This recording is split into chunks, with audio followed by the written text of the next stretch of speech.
2022년 7월 10일 주일 함께 은혜를 나누실 하나님 말씀 마태복음 7장 15절부터 23절 말씀 되겠습니다. 마태복음 7장 15절부터 23절 함께 합독을 하겠습니다. 시작. 거짓 선지자들을 삼가라. 양의 옷을 입고 너희에게 나아오나 속에는 노략질하는 일이라.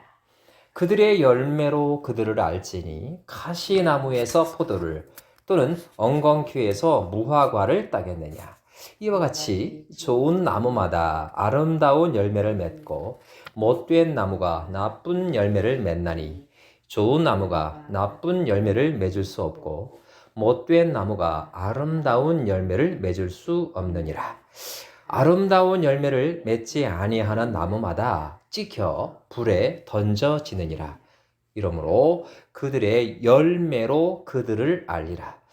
나더러 주여 주여 하는 자마다 다 천국에 들어갈 것이 아니요 다만 하늘에 계신 내 아버지의 뜻대로 행하는 자라야 들어가리라.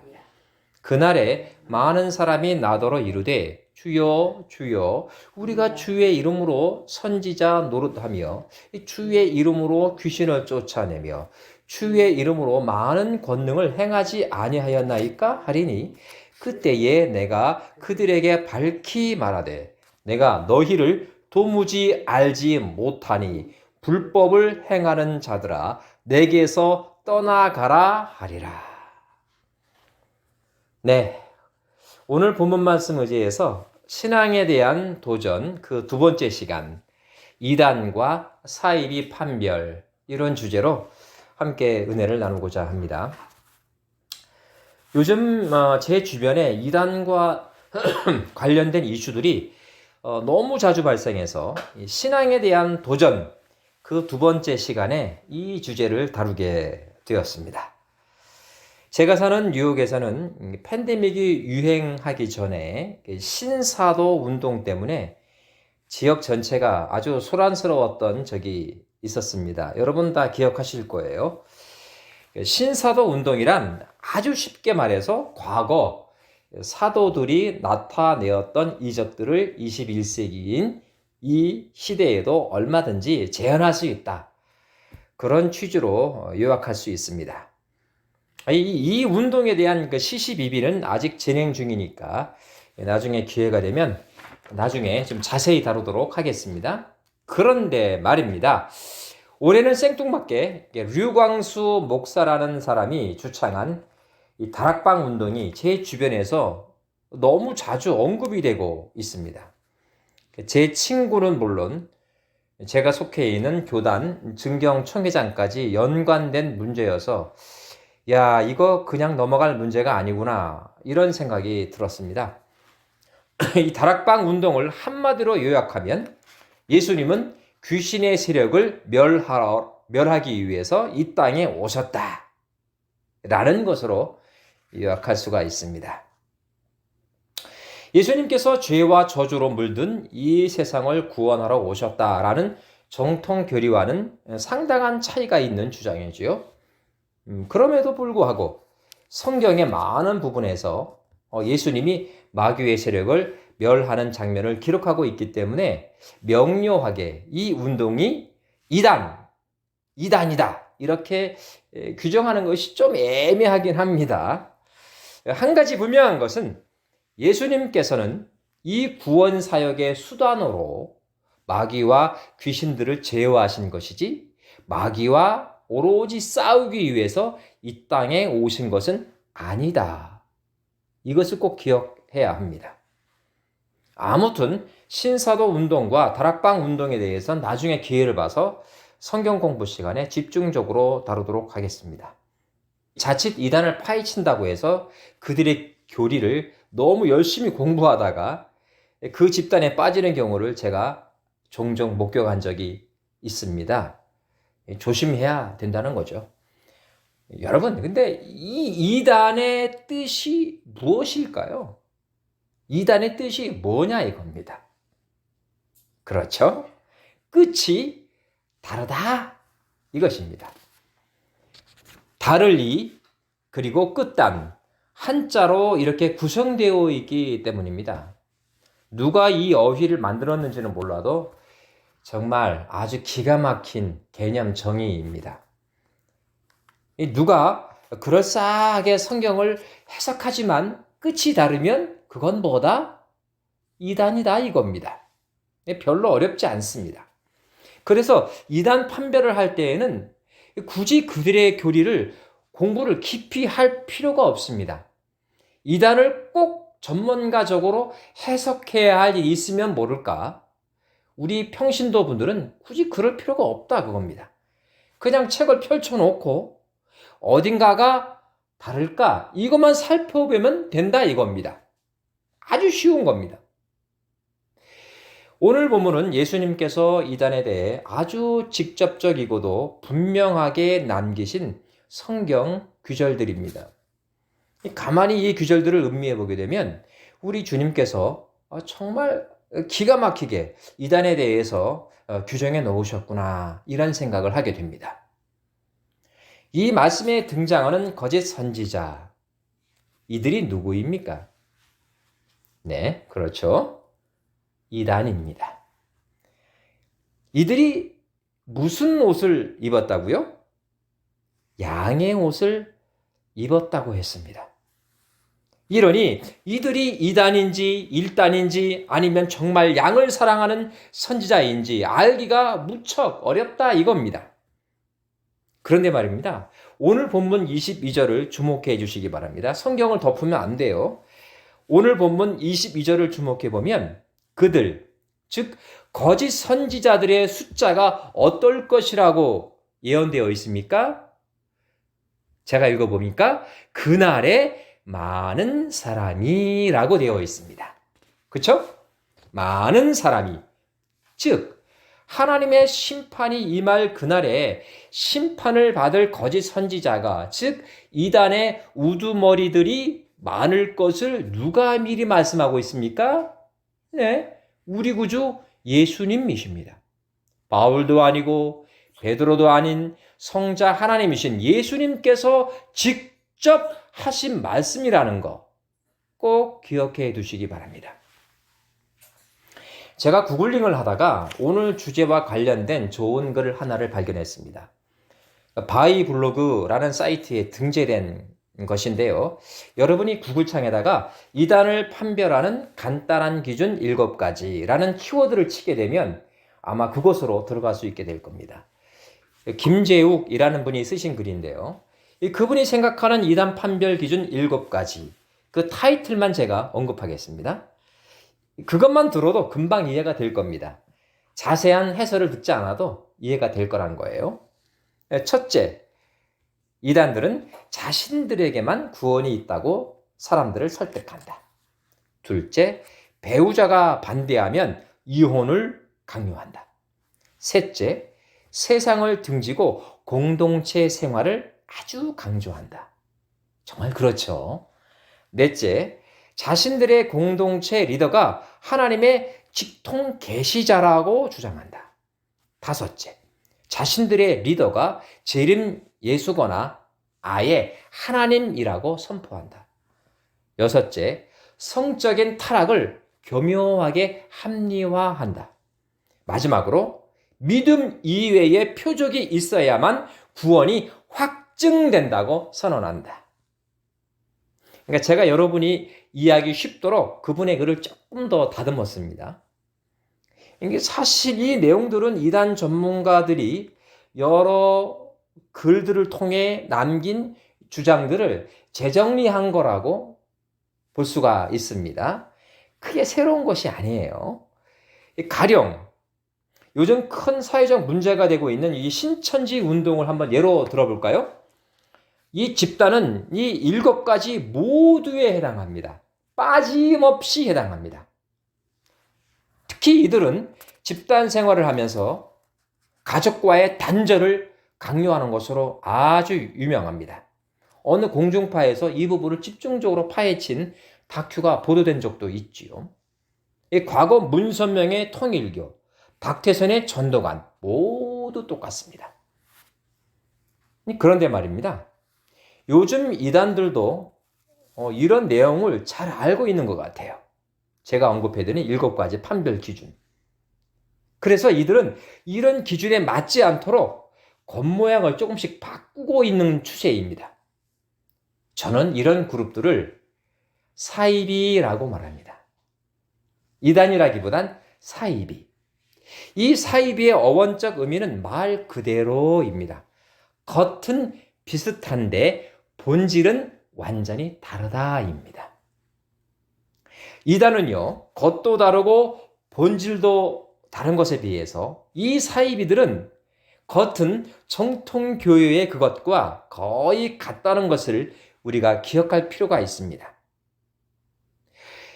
이단을 판별하는 기준은 아주 명확합니다. 위에서 우리가 살펴본 그대로입니다.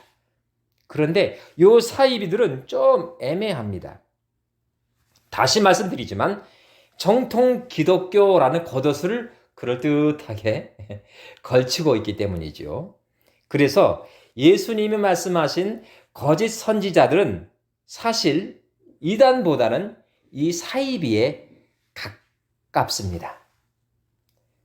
이단은요, 끝이 완전히 다르기 때문에 기독교가 아닌 완전히 다른 종교일 수밖에 없지만 이 사이비는 이단 시비에 휘말리지 않기 위해서 건전교단 행세를 하기 때문에 이단, 즉 끝이 다른 그 부분을 발견하기가 쉽지 않다 이 말입니다. 이 사이비 집단의 리더들은 자신의 교주 혹은 직통 계시자다 이렇게 말하기를 꺼려합니다.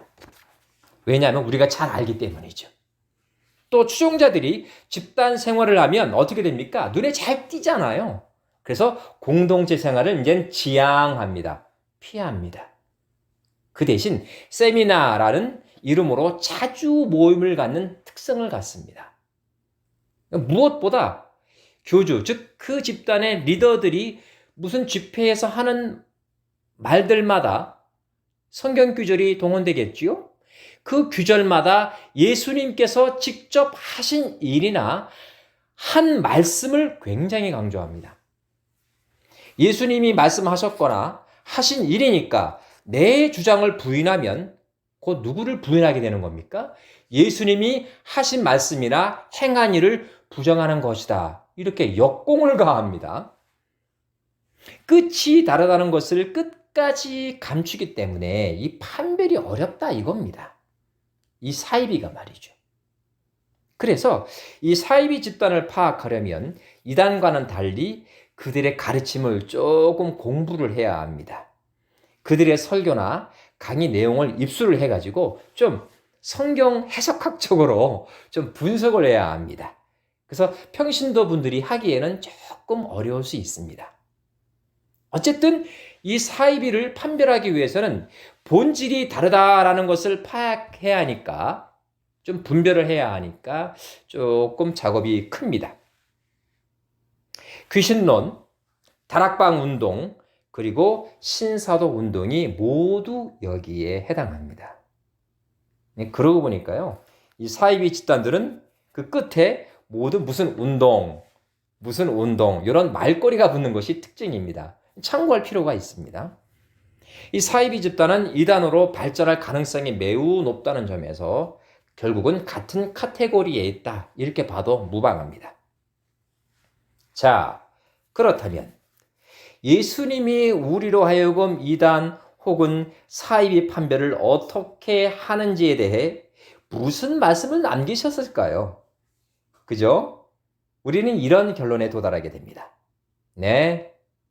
그것도 역시 오늘 본문에 그대로 나와 있습니다. 20절을 다 함께 읽겠습니다. 20절. 시작. 이러므로 그들의 열매로 그들을 알리라. 그들이 걸친 그럴싸한 교리가 아닌 그들이 맺는 열매로 판별을 해라. 이것이죠. 어려울 거 하나도 없습니다.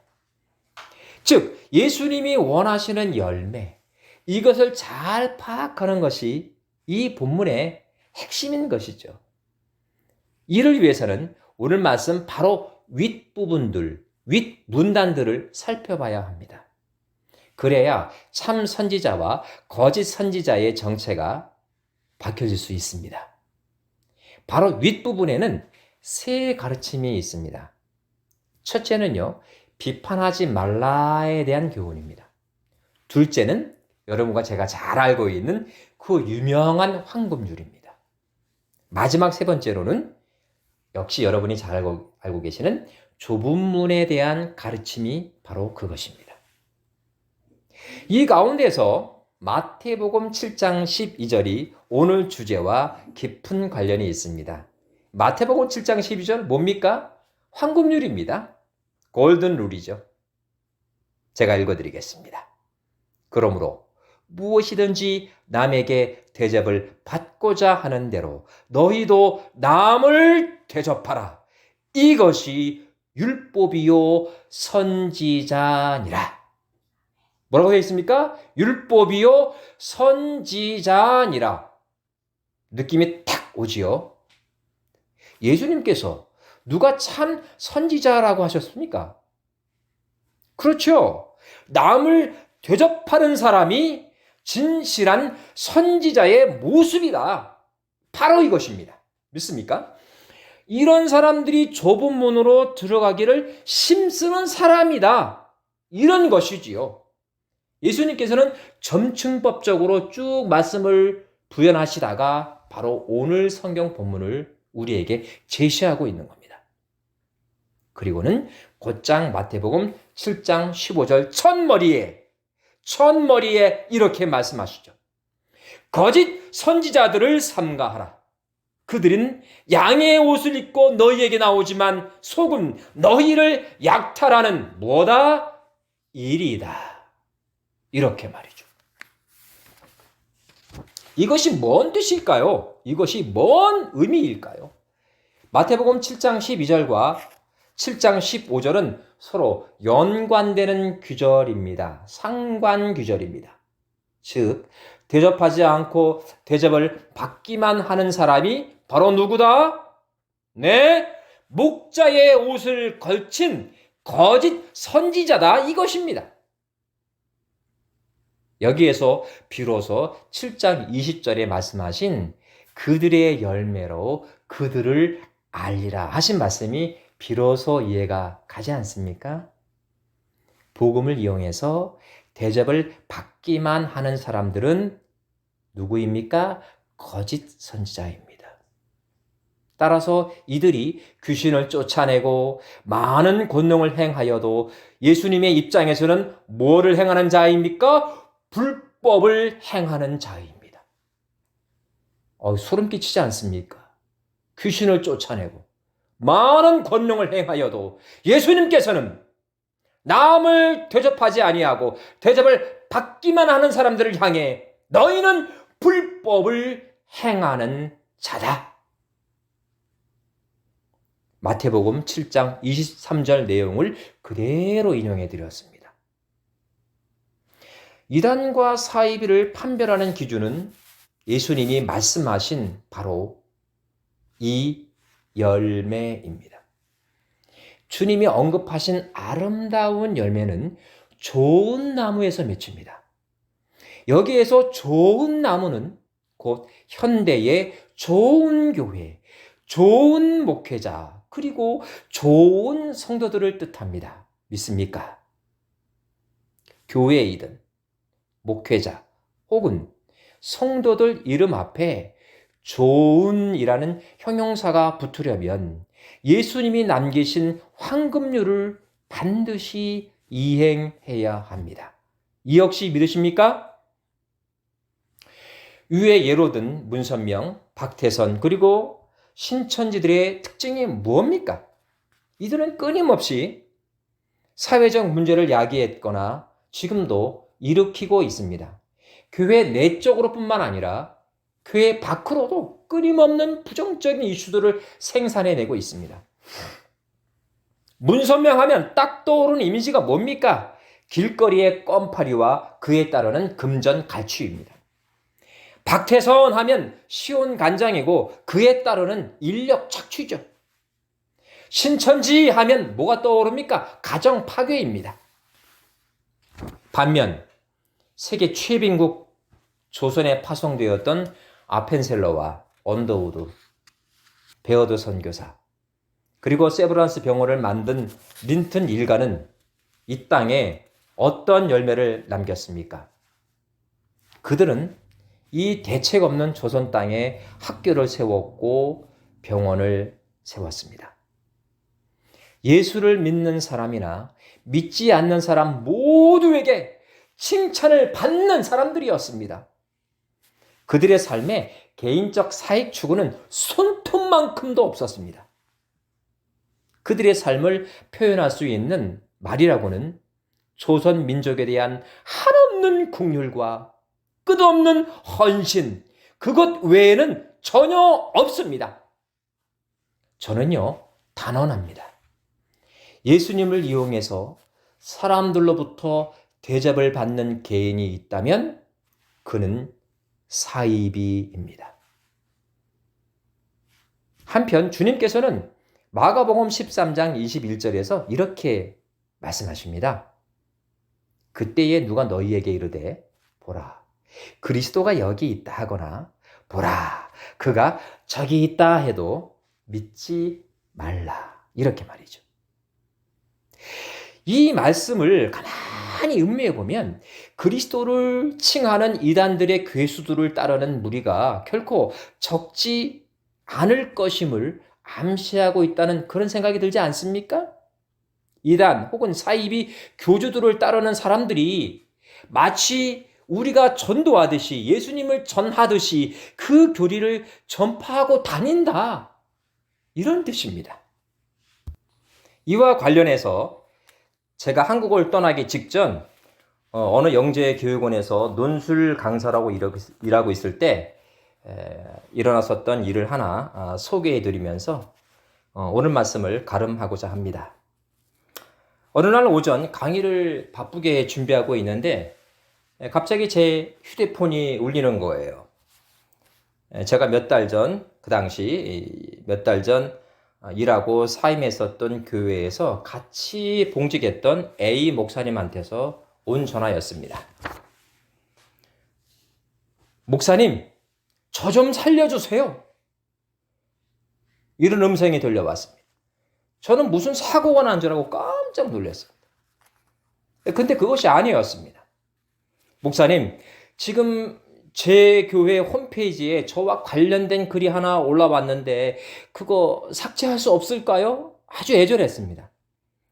당시 저는 그 교회에 선교 목사로 봉사하면서 출판 및 교회 홈페이지 운영까지 두루 맡고 있었습니다. 영문을 몰랐지만 급히 그 교회 홈페이지를 방문했죠. 근데 이미 그 길은 삭제되고 없었습니다.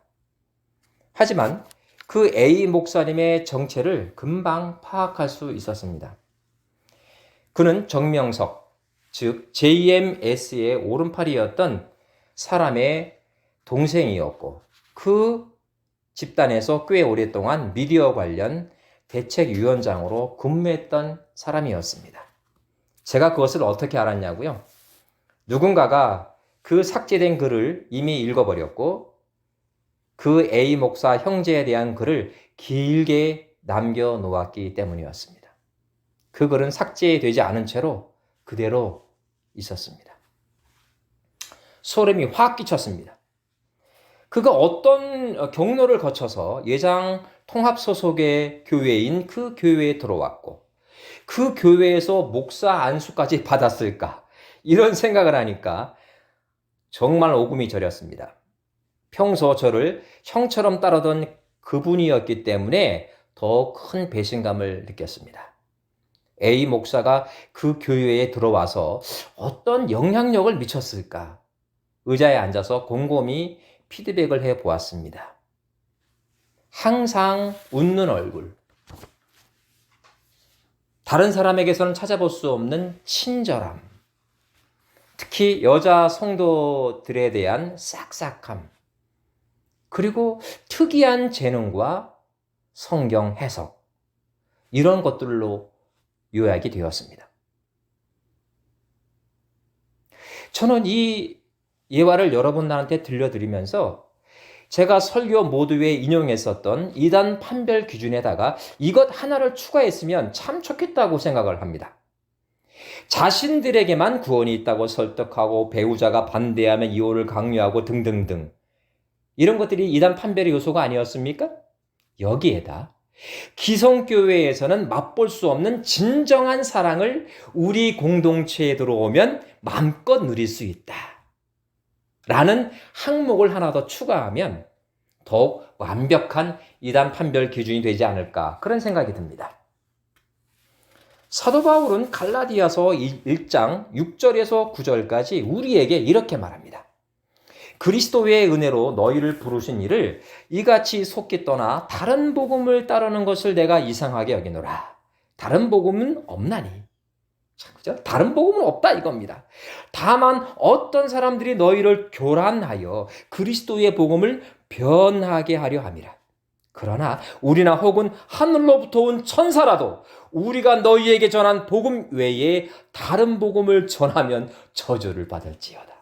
우리뿐만 아니라 하늘에서 파송된 천사가 너희에게 우리가 전한 복음 외에 다른 것을 전하면 뭐를 받을지어다? 저주를 받을지어다. 천하의 사도 바울 시대에도 이단과 사이비들은 존재했습니다.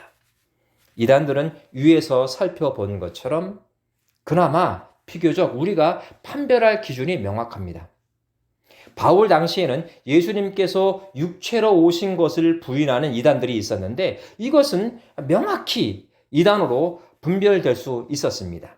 요한일서 4장을 보면 자세히 그 기록이 나옵니다. 다만 이 사이비들이 문제입니다. 이 사이비들. 목사란 타이틀, 그리고 그럴듯한 교회 이름, 그리고 거대한 교회 건물, 그리고 다양한 이름의 무료 세미나들이 우리들을 끊임없이 유혹하고 있습니다. 목사인 저조차도 신분을 숨긴 채로 기성교회에 숨어 들어온 이단의 정체를 파악하지 못했습니다. 좀 부끄러운 고백이긴 합니다. 하물며 사이비들은요, 더더욱 그 본색을 파악하기가 참 쉽지 않습니다. 어떤 면에서는 이단보다 더 교활한 존재가 바로 사이비입니다. 이들을 분별할 방법은 단 하나입니다. 지금까지 살펴본 것처럼 그들이 맺는 열매를 보고 판단하시기 바랍니다. 믿는 사람들은 물론 믿지 않는 사람들로부터 칭찬을 듣는 열매를 맺고 있는지 살펴보시기 바랍니다. 무엇보다 이들은 어떤 방식으로든 금전적인 이득이나 성적 착취를 하게 되어 있습니다.